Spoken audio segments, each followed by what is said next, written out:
Hi, welcome to the town hall meeting hosted by the Utah Referendum Citizen Lobby, previously known as the 2019 Tax Referendum Group.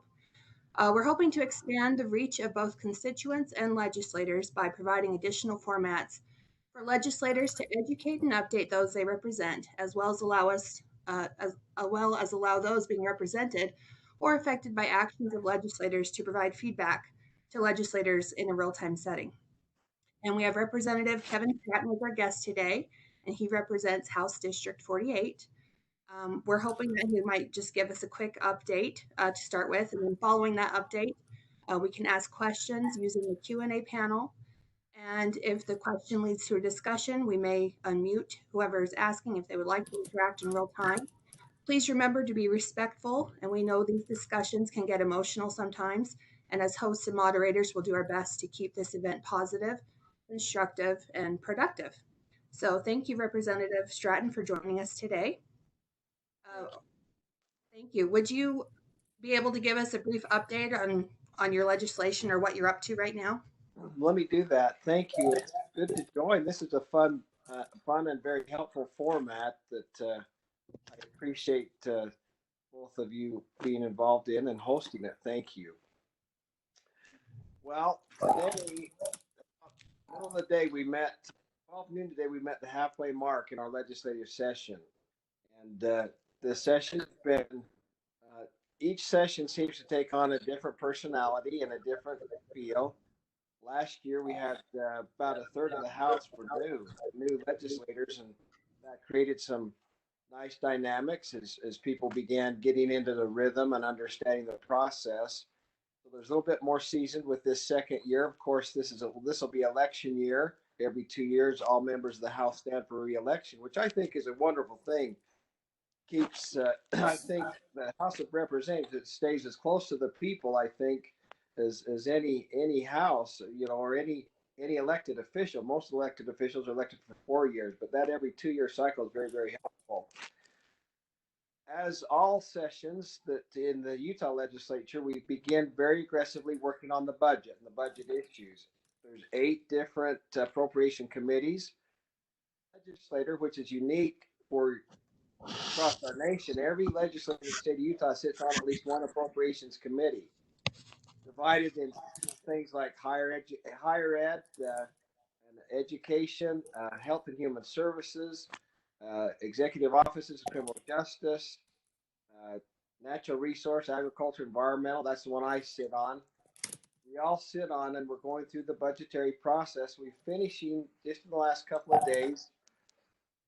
Early in the session, about 10 days in, we pass a base budget. So if we can't come to an agreement on what would be, we call building blocks and additions to the base budget, essentially the base budget is very close to what the last budget was for the 2020 fiscal year. Starts July 1st and ends the end of June. We're now budgeting for the fiscal year 2021, which would start in again July 1st of this coming year and go through the 2021 of June, the end of June. In that process, we've taken 20% of every budget and started with zero-based budgeting. That gives a real detailed look at and articulation of need and analysis in depth, more so than we do with the other 80%. There's certainly checks and balances on the whole thing, but zero based on 20%. So that means every 5 years, that whole budget will begin with a zero-based budget at least one of those 5 years.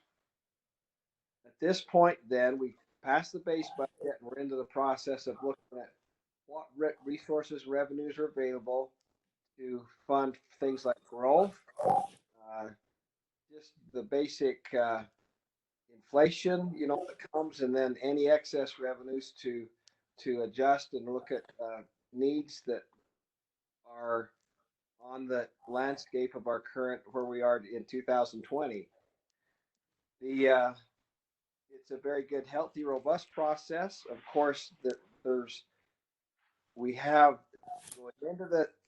going into the appropriations process, we have three basic silos. We have the education silo that comes from our state income tax.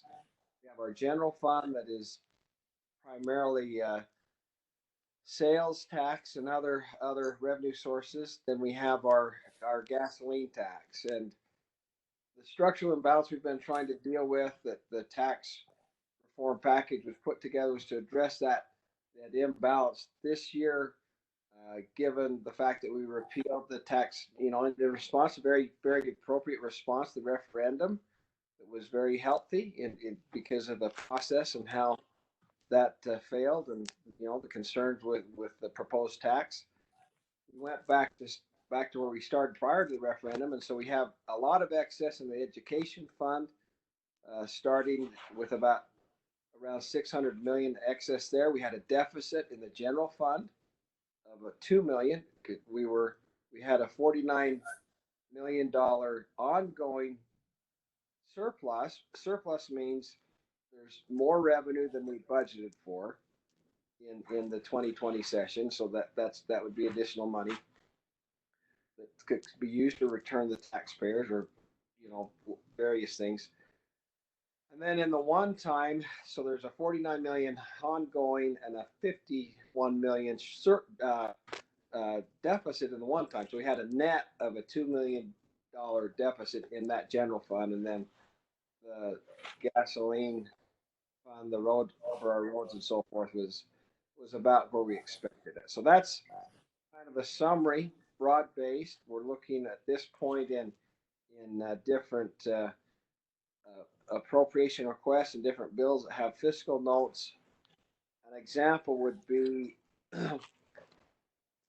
our state hospital. They have a lot of beds that aren't being utilized. They're needing additional funding there, and I think that was a bill that passed out of the House, had an $18 million general fund allocation, but there's not the money to do that. So it's a good policy, good principle, good utilization, but trying to find the resources. The way that we do that at this point is we start, when I say there's a $2 million deficit in the general fund, we assume that all of higher education is paid out of the general fund, the portion.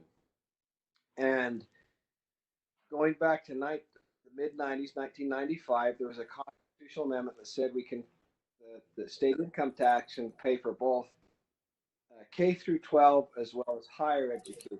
So what we do is we will decrease the amount of higher paid out of the general fund and use some of the education fund to cover that. So that's how we've been able to balance the budget the last several years. But over the last several years, more and more of the education fund has been used to fund the higher ed, and that's created the structural challenge that we're trying to deal with. So that's just a broad 30,000 level. I'd be glad to answer any specific questions that would be helpful. Well, I don't know how much you want to talk about your legislation versus the tax-related stuff that we've been looking at. I know we've done some, probably not nearly as much as we should, but we've been looking a lot at bills with high fiscal notes. Some of which, like you said, there's some good ones in there that have to do with housing, and I like some of Representative Ellison's bills that are expensive, but needed, in my opinion. But not everything is as Representative Ellison bill, as an example, benefits a lot of people with a high amount of need and really represents a gap, I think, in some of our social structure that he's done a tremendously good job of documenting and identifying a need for. But there are some other bills out there that I think are pretty narrowly focused and only benefit a few people. We found, I think it was SB 41, is a Senate bill that has a ongoing tax incentive for, I think it started at 17 million the first year, but went up to 35 million the next year and 39 million the following year, and ongoing up to 2024 was the last year it was documented for, but it was specifically for drilling for oil in the Uinta Basin. And the more we dug into it, the more we realized that it was drilling for oil. We were giving them a tax cut on sales tax, and then we were drilling for oil, putting it on a railroad we had funded to ship it out of the state where we wouldn't be getting income tax on it on the outbound side. So we were just taking Utah resources and selling them out of state where we were getting no benefits at all to Utahns that I could find. And that one was a tougher sell for me, because we're talking about, at the end of the day, over $100 million just for this one bill. And we turned it around to, just to compare it back to that tax bill, the food tax for 1 year was going to bring in about $200 million. So, if you looked at it, what for 1 year, it was like 1/7 of that food tax. Or if you looked at it kind of overall, you could say that was almost half of what we were bringing in for the food tax. And I recognize that we're pretty new at this, and some of these numbers are shift around, right, and go into different places. But we're trying to understand why we're spending money for tax incentives that benefit one or two industries or one or two corporations, even when we're turning around and then taxing lots of individual Utahns on things that are critical, like eating and paying for gas and things like that. And so in that particular case, a lot of the constituents who signed the tax reform went out and contacted their representatives and to ask about this particular bill. But there are others. There's that movie tax, I think, that just passed in the Senate and is about to move to the House. There's a lot of these big tax incentive bills that we're trying to understand whether or not the value to continue to build big business in Utah is overall worth it. Should we be putting money towards supporting small businesses, or just not focus so much on building big business for a little while until we get our tax base a little more solid? What is the right thing to be doing, and is there a strategic plan that makes more sense? Like, is there really a payoff for us to the general fund if we start doing this sort of thing? And we keep getting told that we don't understand, and I would really love to understand. Well,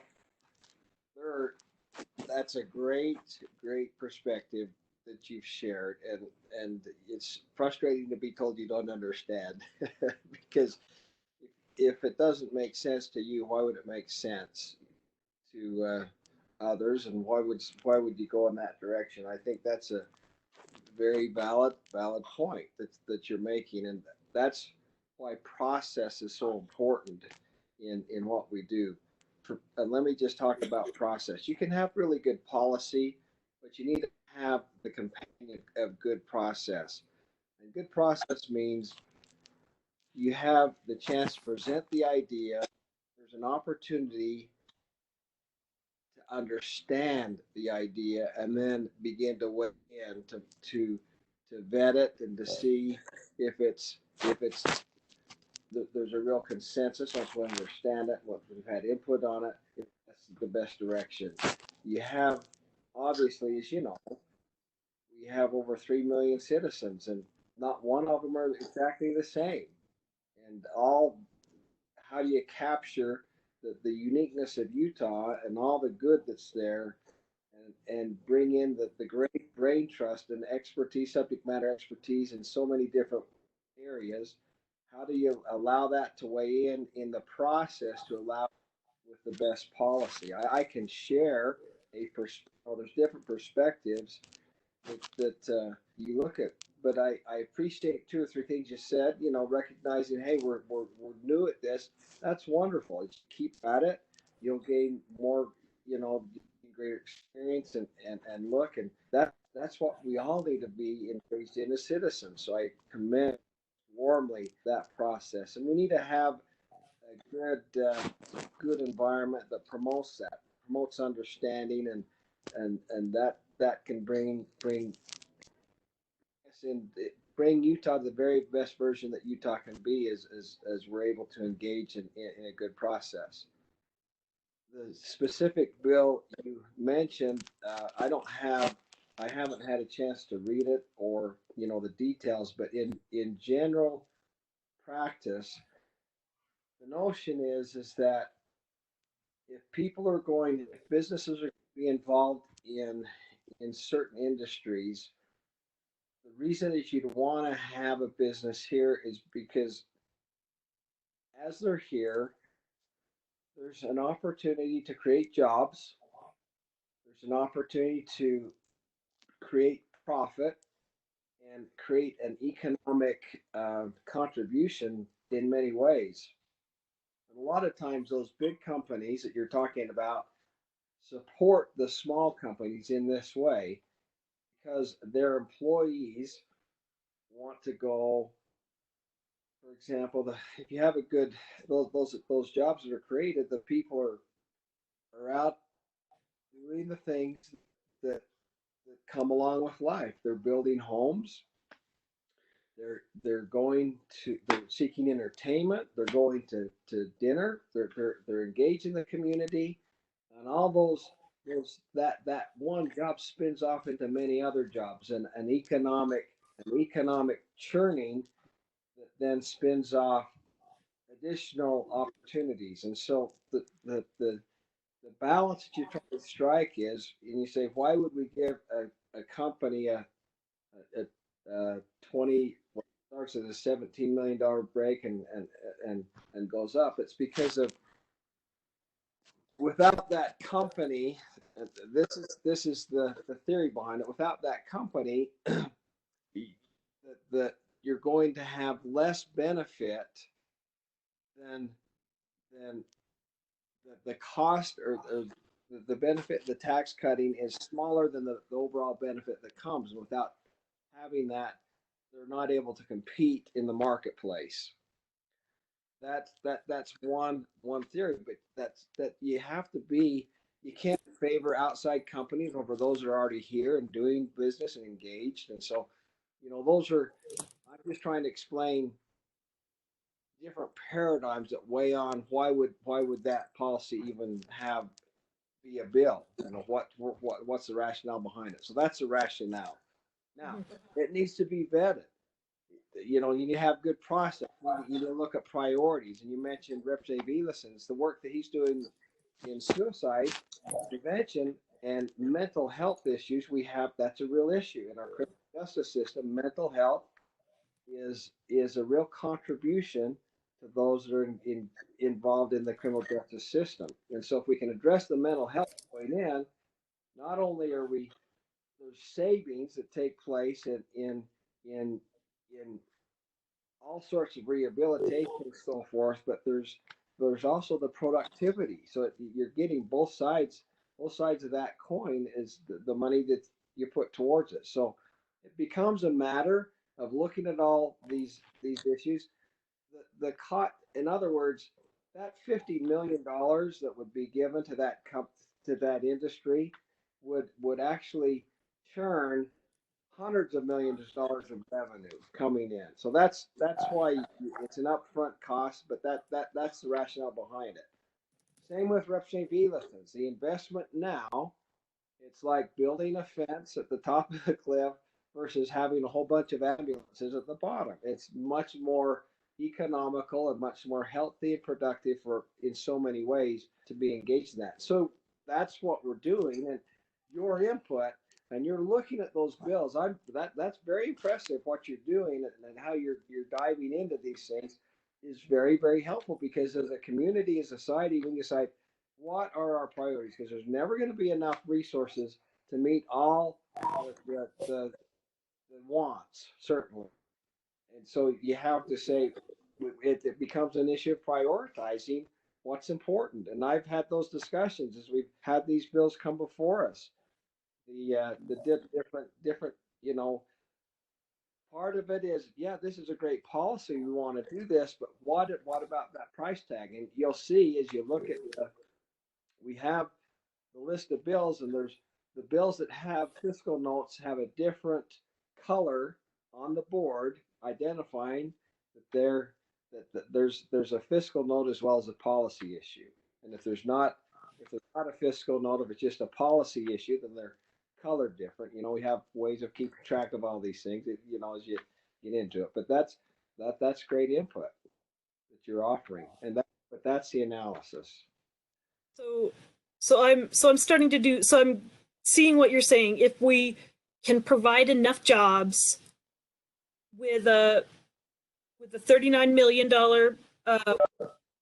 tax incentive, if we could provide enough jobs, then it would be worth it, because we would later down the road bring in enough income tax to that's jobs is not a purely income tax. People are not just a money equation, right? If we provide enough jobs, people are doing better in Utah and life is better overall. But also, if it were just a monetary equation, we could say ultimately Utah would then eventually make up that money in income tax because people would have enough jobs, right? Well, right. It's not only income tax. For example, they're going to live in a home. They're going to pay property tax. You know, I mean, it's a myriad of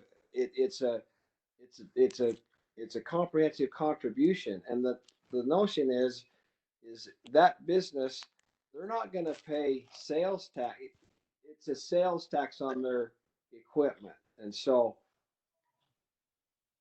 our sales tax rates, you know, it's county by county, city by city. But if you're in the Uinta Basin, you'd pay a certain sales tax for all the equipment, the nuts, the bolts, the engines and stuff that you put in that drilling. And the concept is to tax inputs. There's once you buy the property, once you buy the equipment on an annual basis, you pay a property tax on it, personal property tax. They're paying, there are other taxes that they do pay, and there's a mitigating impact on that expense that more than compensates the outgo. So I mean, given that we are all here because we care about people, so pretending for a second that we could just reduce it down to numbers, which we all know that we can't. But I did the math and said, okay, pretending that we input $39 million and they each paid an average. I looked at the average for, I'm doing this all while we're talking because I just made this connection in my head. That $39 million created X number of jobs. The average income tax on a person in Utah, the average income tax a person in Utah pays is $15,526 was what I got. That investment would have to create 2,512 jobs in Utah to pay off the $39 million investment. This is a pretend number, right? And then you said it's not that simple, which you're right, because they also are going to buy food, which pays sales tax. They're going to buy homes, which pays property tax. So is there like an equation? So is there some average number that says X investment in something in Utah would pay off if you invest X number of money, it would create X number of jobs? Is there some number there that we could use that would like help us? You know what I'm trying to say? I'm not trying to, I know you also can't reduce it to numbers, but it would help so much to be able to look at that and say, this is somehow how you make those sorts of decisions. Well, you have that's part of the policy. And I think when we're in government, recognize that every dollar, every penny we collect, we need to be wise stewards of. And you don't want to use you don't want to use the taxing authority to pick winners and losers. Right. In other words, you don't want to favor one company over another, one industry over another. you look at the way that you would look at that is, as I'm recalling in this specific case, the Senate Bill 42, what we're saying is we're going to give you, you can purchase your equipment tax free. And the tax on the equipment they're purchasing would be the 40, say $40 million. Well, that $40 million would represent 6% of the purchase price of the equipment. So you're talking about purchasing as an industry potentially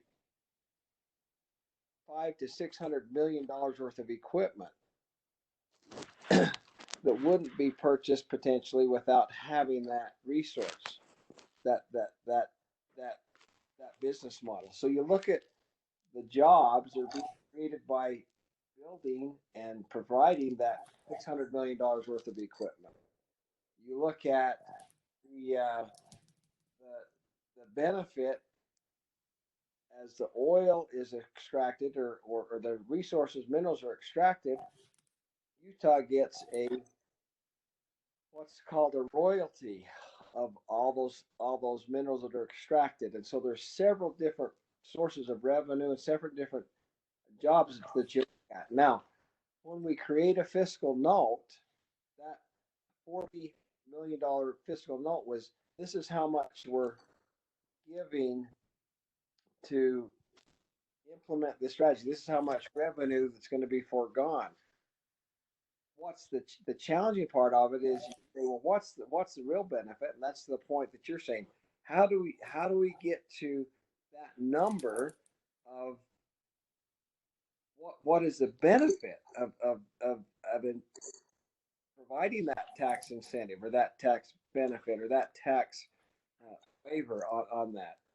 And that becomes a different fiscal note. And as you look at that, it begins to, you begin to see the bigger picture that you're asking. I don't have a specific. It's not, there's not a macro way of looking at. It needs to be looked at case by case, and industry by industry and issue by issue.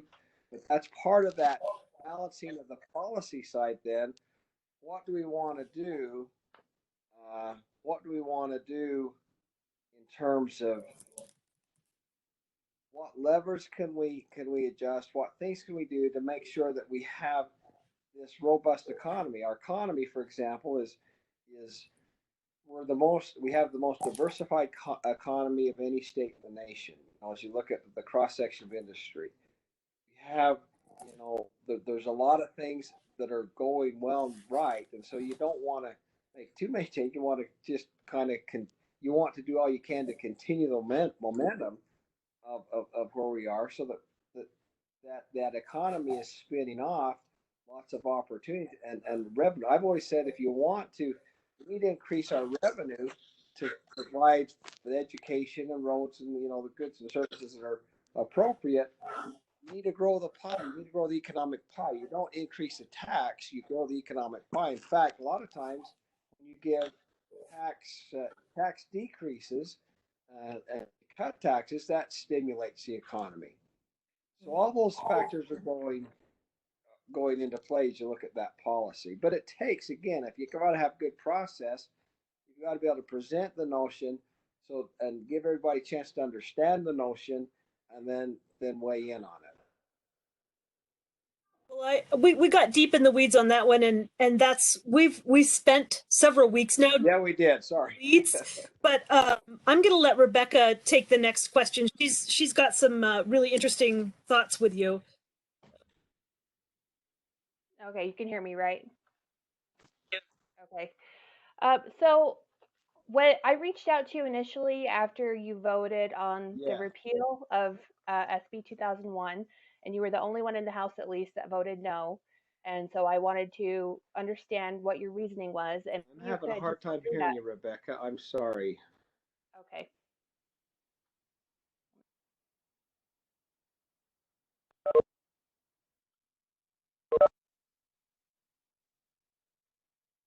Are you able to hear me?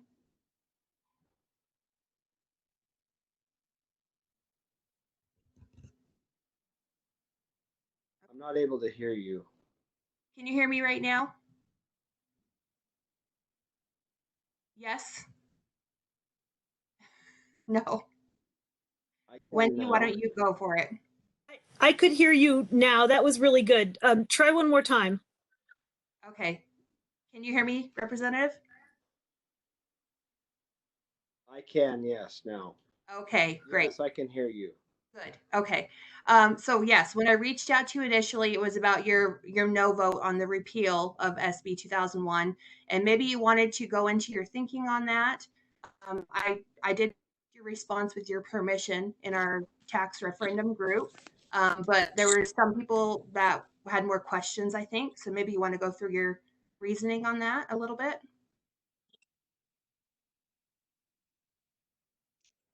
Okay, so you're asking me about my vote on the tax repeal. Is that correct?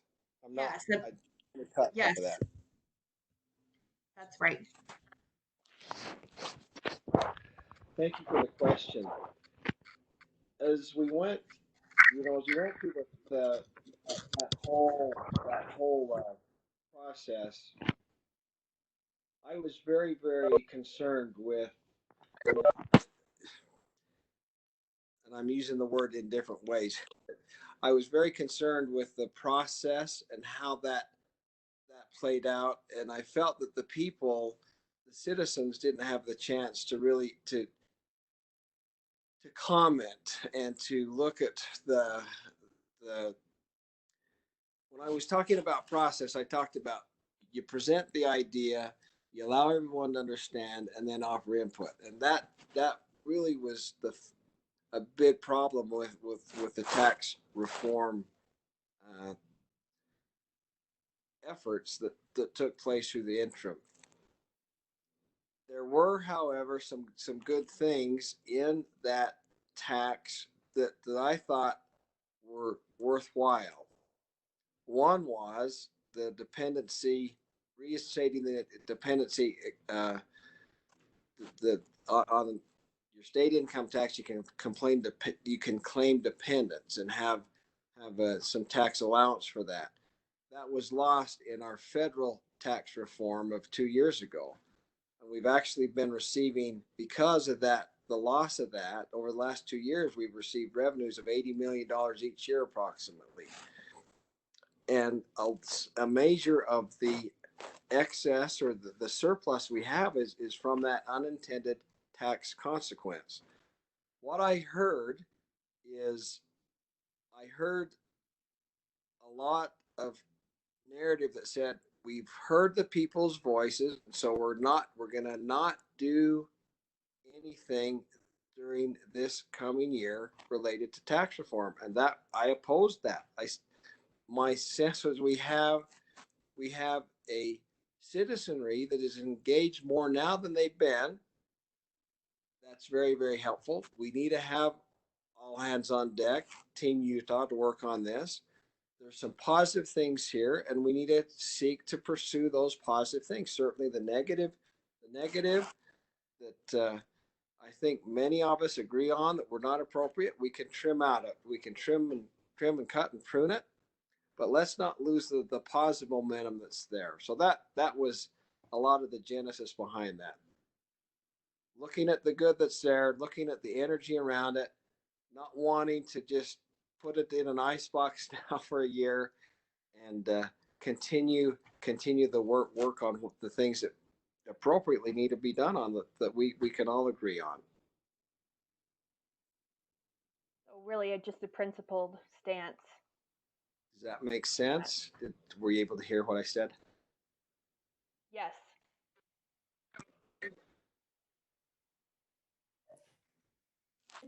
That there were a few of us who talked about that, and the general consensus was that nobody would vote. Nobody in the legislature would vote no, just to give us the opportunity to vote for ourselves the way we wanted to.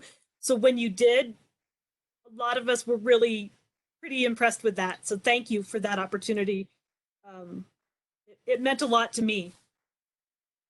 Well, thank you, and thank you for letting me explain it, because I appreciate the opportunity, and I just really felt so grateful and so pleased and so proud of the citizens. That was a real momentous thing to be able to gather the signatures and do that. That was a real statement of, and I just thought, why, when we're so energized and moving with so good momentum, do we want to just turn away from doing anything? So thank you.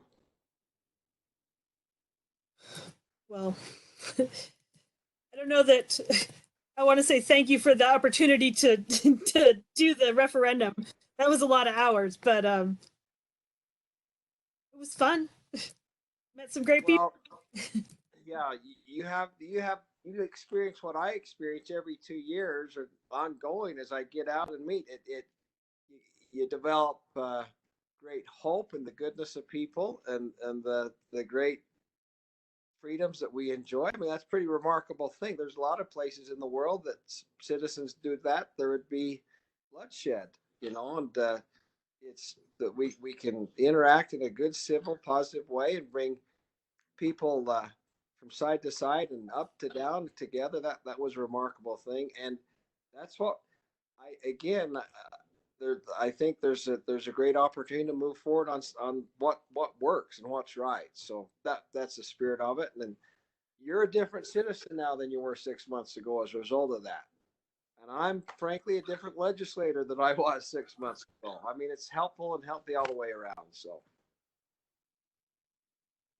Well, it was impressive to me to see that, just like during the Boston Tea Party, the thing that got citizens mobilized was taxes. Of all the things that you hear on the media that people care about, this was the thing that got the entire state up and moving and working together. I mean, just within our little group of people who continue to stay and lobby together, I am pretty much on the far left, and we have people all the way on the far right, and we continue to stay friends and work together. And I think that's one of our strengths, actually, is that when we again find things that we have consensus on, it means that we've found something that is still a challenge, is still a problem. And the things that we find too far either side, it's not something that we can mobilize the whole state on and really get consensus on. But all that stuff in the middle, we can go out back to that same group of people and say, hey, wait, what do you guys think about this? And again, we'll get that groundswell of people that, that look at it and jump to action. So it's been pretty powerful. Absolutely. Great insight. I love the Boston Tea Party example. That's great. And the benefit and the strength when we agree, right to left and up, bottom, bottom to top. Sorry, it's been a long day. It's a powerful thing. It is, and it's remarkable to see. Gives me hope. Gives me great optimism.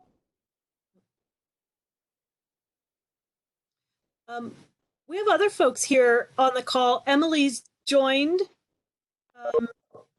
Emily, did you have any questions you wanted to ask?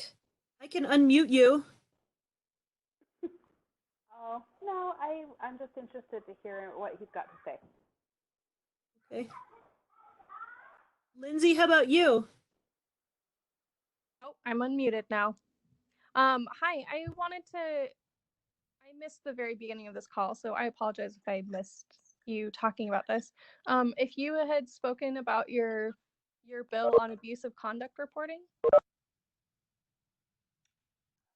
Okay, Lindsay, I haven't had a chance yet to speak about any of the bills that I'm running. I'll be glad to do that. One of them is abusive conduct reporting. What is just like we have, let's say, bullying on the playground. It's an issue, and we've been working with that notion. We have that in the workplace. And several years ago, I began working with an organization, a constituent that was very, very concerned about workplace bullying, and we put into code a definition of what it was, and put some training, some educational opportunities to help understand what it was, and then some some safety valves and some processes to deal with those that were victims of it and those that were perpetrators of it. We applied it to strictly the executive branch, which has about 25,000 employees. What the abusive conduct reporting does in this bill is it expands that to all state employees. So that's we found we've had 3 years now with an executive branch. There's been it's a process that's been refined, worked through, and the education piece is worked through, and now we want to expand it throughout, which would be higher education, the courts, and other state employees. That's the principle. I'm not interested in expanding that in the private sector because the challenge is what we're trying to do is be a model example of the process and how that can work in government, and encourage the private sector to adopt the policies and handle them. You know, it's hard. One size fits all isn't there, but we have a state association of state employees, you know, Utah Public Employees Association. And what was happening is if you worked in the executive branch, there was resources and education and help available. But if you're outside the executive branch, they just say we don't have it yet. So we felt that based on where we were, that the time was right to have the discussion in that regard. So that's that, Bill. Any questions on that, Lindsay? Are you expecting, I was especially interested in seeing that you were expanding it to the higher education side. Is that pretty much focused just on employee to employee relationships? Are you thinking it's going to change potentially like how administrations and universities interact with their students about the same issues? It's meant to be employee to employee. That's the training and that's the systems in place. And the higher ed did ask for a fairly aggressive fiscal note. You know, we were talking about fiscal notes earlier. They asked for $500,000 ongoing. They do have HR, so we're looking, you know, at their own HR in the process. So we're looking to see what we can do to try and mitigate that, so that there can be resources available within the existing structure. But that whole interaction between the students and the professors, that's a whole nother dynamic that we need to make sure that we're providing good training and safety valves. But this bill does not address that.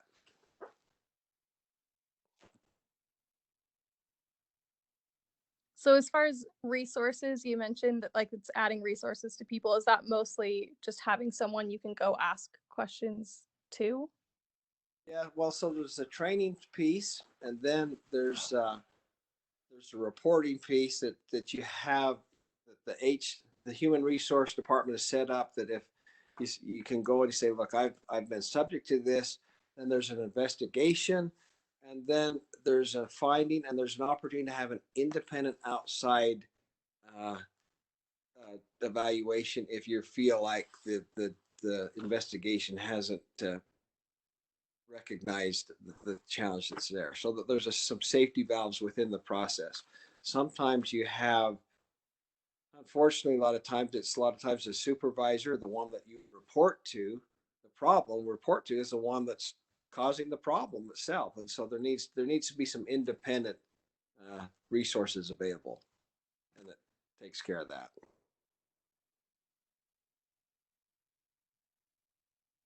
I have a question. I just want to make sure that you can hear me. I can hear you, yes. Okay, good. I saw one of your bills coming up is called Digital Citizenship and Wellness Commission, but there wasn't anything online yet. So wondering if you could give us some information on that. Yes, so these are two fun bills that both our workplace abuse and our digital citizenship are things of first impression. That's we're doing it. We're not patterning it necessarily after another state, but we're finding what it is and addressing it. Several years ago, I was concerned about, in my district, I had a young student in elementary school exposed to some adult content that was really a challenge. And so we looked at in the classroom. And so we looked at it was on an iPad that went from 6th grade to 3rd grade, and this 3rd grader saw a search and clicked, followed it 2 or 3 more times, and found some really was exposed to some challenging material. And so what we did is we defined what digital citizenship is. It's the norms of appropriate healthy behavior. There's a definition, and we asked the school community councils to work with the parents and the teachers and the administration work together to create a digital citizenship wellness program in the school. And we, through the CITLA funds, we allowed them to drop on a portion of that to do it. That's been working well for several years, but there's additional resources and additional help that we're trying to, one size doesn't fit all, and we wanted to make some additional resources. And so in December, we had a stakeholder meeting at the Capitol. We had about 45 people that came from districts and the state school board and parents and stakeholders. And we talked about where are we with our digital citizenship? What are we doing? It's an ongoing, this is such an evolving landscape, and it's all hands on deck notion that we need to be aware of. And so the consensus of that group was it would be very, very helpful if we created a commission, a digital citizenship, digital wellness, citizenship and safe technology commission you'd have stakeholders that would be involved, and there would be an opportunity to gather resources. There's about $430 billion contributed to good causes throughout the nation. But gather resources, put that with some fairly what would I say? Maybe $1 or $2 per, $1 or $2 per student that we have now. We've been spending.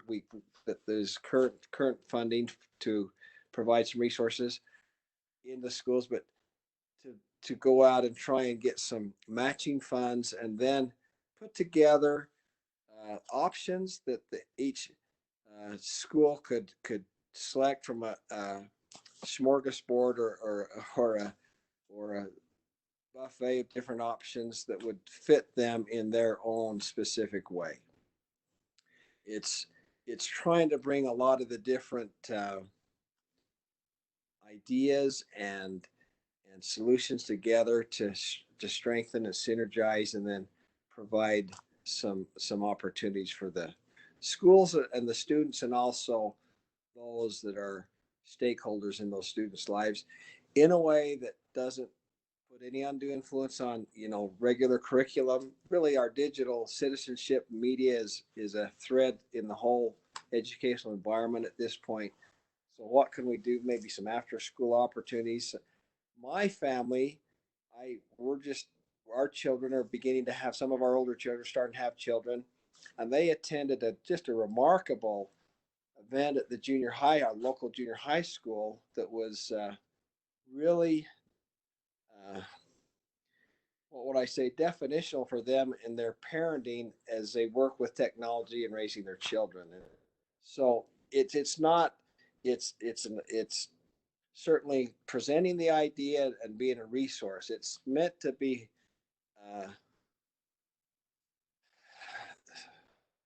family and home centered and supported by our schools. That's the notion. So that bill should be coming out in the next couple of days, the language of it. So we've been working on it. So kind of a long answer, sorry, but hopefully that answers it. Great. I'll look forward to reading it. And I'll look forward to the input. Thank you. Thank you. Of course. We've got about 10 minutes left. I would be remiss if I didn't mention that you're kind of a bit of a water nerd. So I live in Riverton, and you're a Utah County person, and that means that you supply all of our water, and we are 100% dependent on your good stewardship of water. Um, and it's been rough the last few years because a very small percentage of the population in Utah County, if they really um, make small mistakes, Utah Lake in particular has toxic algae and it funnels into Riverton's water source. And it's, I know, something that many folks in Utah County have been trying to get their hands around. And I see that you have a lot of water bills, some of which I've been reading through. And I was wondering if you can talk to me. It seems like you've got a pretty strategic approach going on. Um, I don't know if it's related necessarily to Utah Lake or, but it looks like you're really trying to wrap your hands around water related stuff this year. Thank you. My legislative assignments, I chair the House. From the House, we have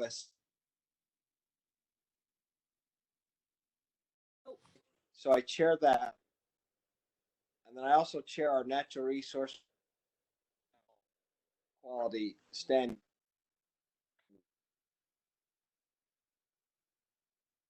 That's charged with our water. You're cutting in and out. I'm not sure what's going on. Okay. Why don't you try again? But I'm not sure. You were logged in twice for a little while. I think it's just once now. But your audio was cutting all the way out for a second.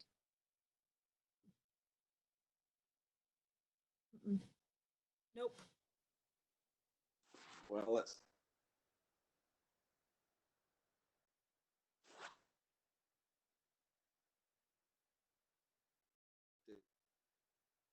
No, it's just because. Are you on a cell phone? Yeah, I'm wondering if your signal is just cutting out a little bit. Is there a better place in your house maybe for cell phone reception? Let me just check real quick.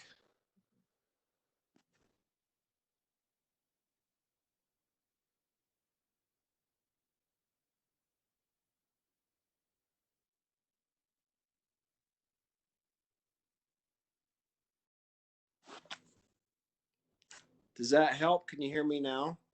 Yeah, we can definitely hear you better now. Okay. So I'll go back. I'll start again. I grew up on a farm and I know what water is and how important that is. So I have this natural inclination to agriculture and water and so forth. I'm an attorney and I've represented clients in the water law sphere. So I've had a measure of experience in this.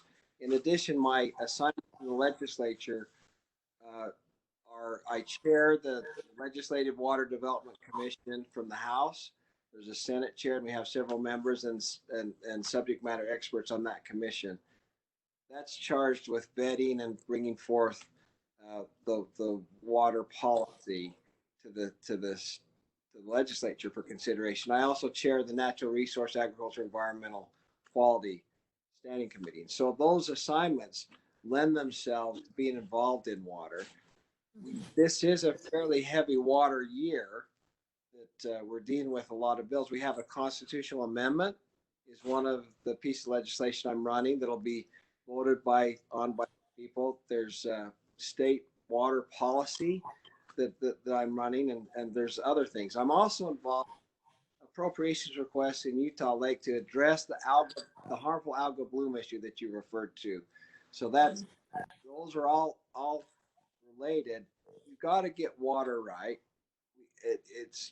Our water is scarce, but we have sufficient. We're an arid state, and we live in a desert, but we have the blessing of the mountains that provide good recharging to our groundwater and our rivers and streams, and we have a real comprehensive storage system with our lakes and our reservoirs. And so I feel generally we're in a really good place with our water. However, we've got to be wise. We've got to be vigilant and recognize the issues that are before us. And so it's true. I'm engaged trying to work with our Utah Lake, and because I mean, Utah Lake flows right into the Jordan River. That's a major source of, the groundwater and what takes place. And so we are working on all those issues. Is there any specific question other than what I've said you'd like me to address? Well, I mean, we could literally talk for all day. I'm sure you've been in meetings where you've talked for all day about water issues. Um, is part of your comprehensive strategy addressing issues like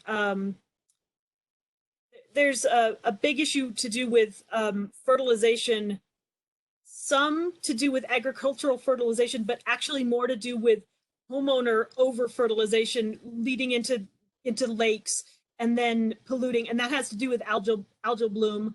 And my understanding, and I come at this from bits and pieces, right? I'm sure I don't have the comprehensive overview that you do, but one of my questions for years has been if we could get our hands around that, would that solve the problem? And is there a way to do it with the different cities, municipalities, and everything all touching the lake in their different areas?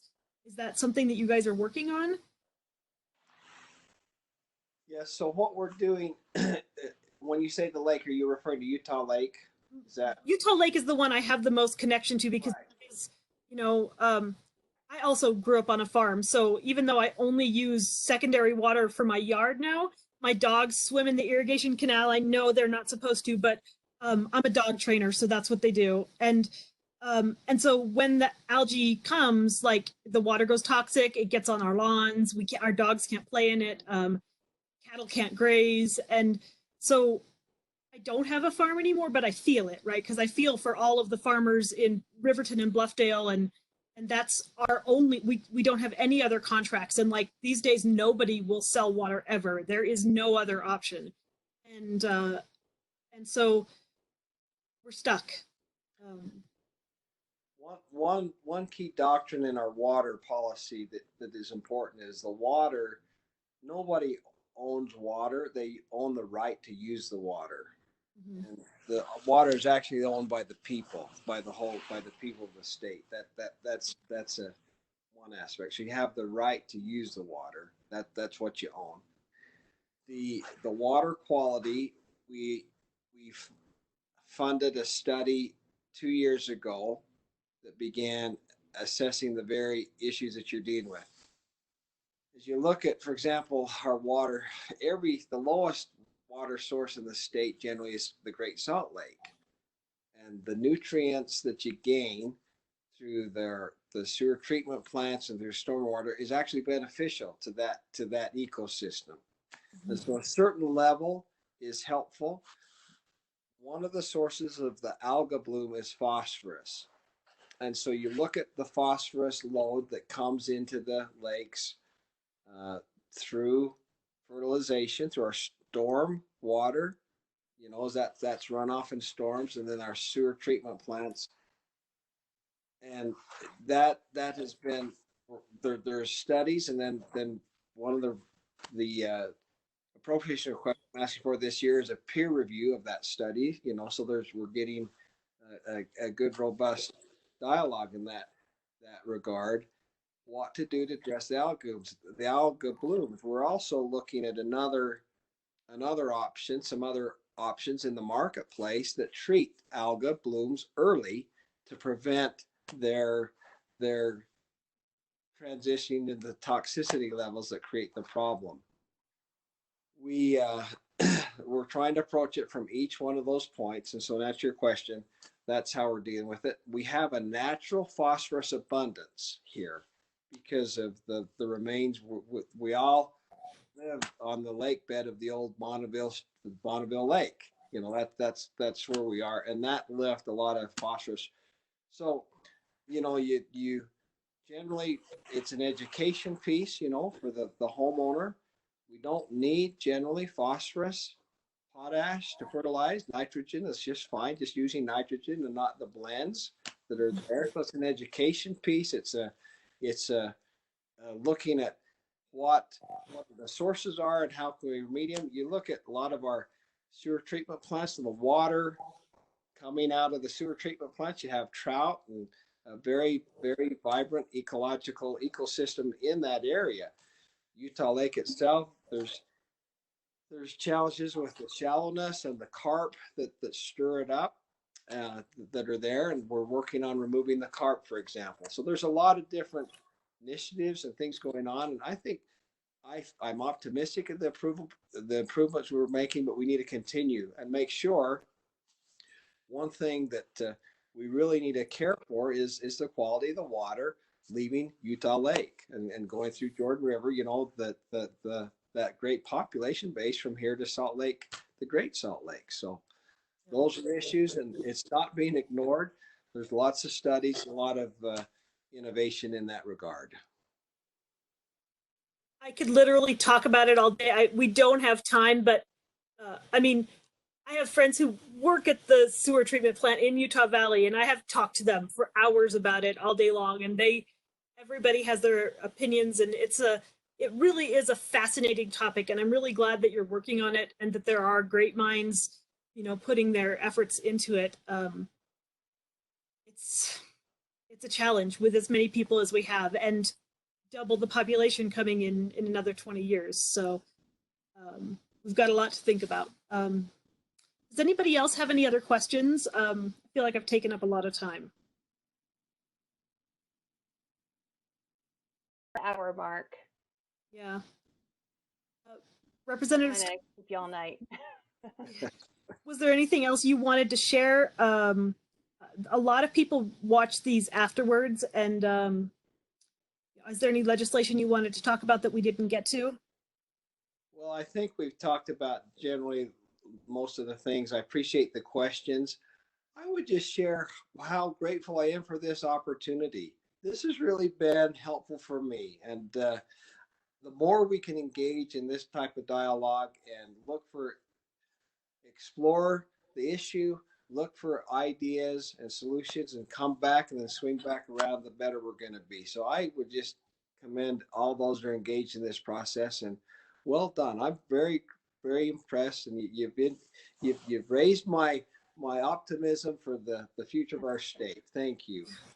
Well, thanks for participating in this, and we're going to keep trying different ways to keep people engaged and give them opportunities to get to you and the other legislators, because we think that that's the key to all of this. If we can keep people talking with the legislature, then we're going to have success.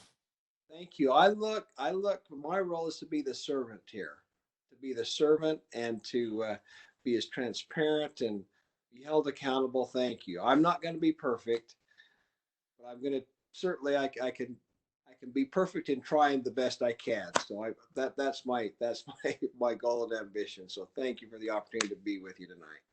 Well, thanks for being here.